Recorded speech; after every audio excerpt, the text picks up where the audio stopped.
toutes les 8 secondes, un enfant crève au tiers-monde.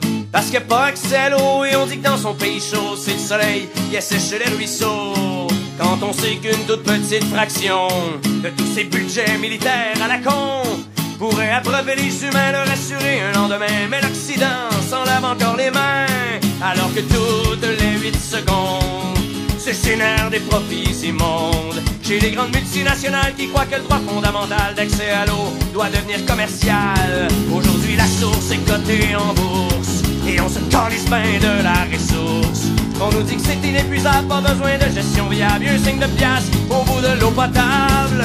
Pendant que les rivières coulent à flot, certains font de l'argent comme de l'eau, sans se soucier des écosystèmes. C'est même plate à dire, mais ça a l'air que c'est ça le du problème. Hey!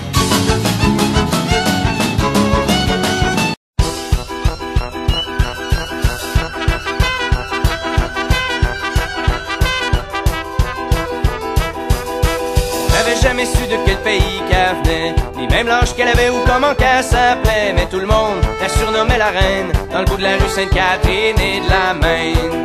Elle se promenait dans le quartier depuis au moins 10 ans, côtoyant les putains et les itinérants. Mais quand on entendait son accent, on se doutait qu'elle venait pas du lac Saint-Jean. Chaque soir, elle prenait sous son aile des clochards et des junkies de fond de ruelle, comme un ange gardien venu du ciel qui serait atterri dans les poubelles. La nuit avec son pick-up, elle faisait sa tournée, distribuant des doses et un peu de café pour donner un petit brin de chaleur à ceux qui ont l'hiver direct dans le cœur. Les écorchés vifs, elle inspirait la paix. Sa seule présence était comme un baume sur leurs plaies. Son regard était une lanterne pour les naufragés des sombres tavernes. Chaque soir, elle prenait sous son aile des clochards et des junkies de fond de ruelle, comme un ange gardien venu du ciel qui serait atterri dans les poubelles.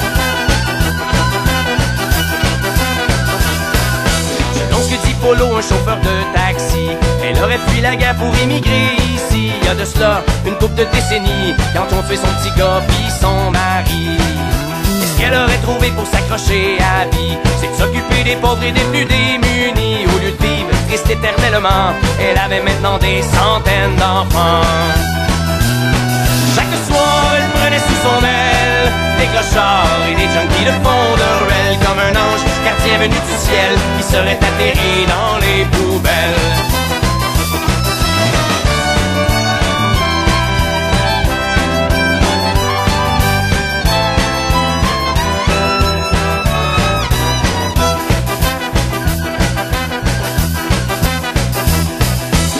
Passé hier dans la nuit du 12 au 13, en sortant de son pick-up a eu comme un malaise. Près de chez elle, au métro du collège, on l'a retrouvée morte dans un banc de neige. On n'aura jamais su de quel pays qu'elle venait, ni même l'âge qu'elle avait ou comment qu'elle s'appelait. Mais ce matin, des gens pleuraient la reine dans le bout de la rue Sainte-Catherine et de la Maine. Mais au moins elle a repris ses ailes pour partir vers un monde un peu moins cruel. Et même si elle croyait pas en Dieu, c'est sûr qu'elle va quelque part où le ciel est bleu.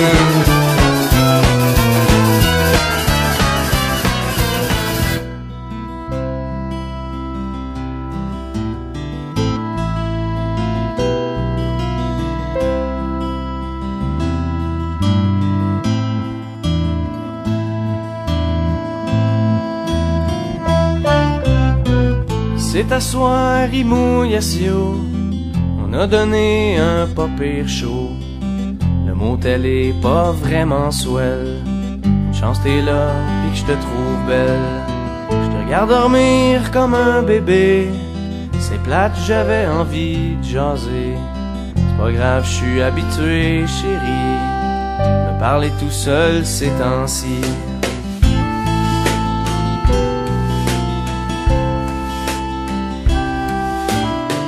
Depuis quelques semaines, je dors plus de mes nuits, j'ai la tête remplie de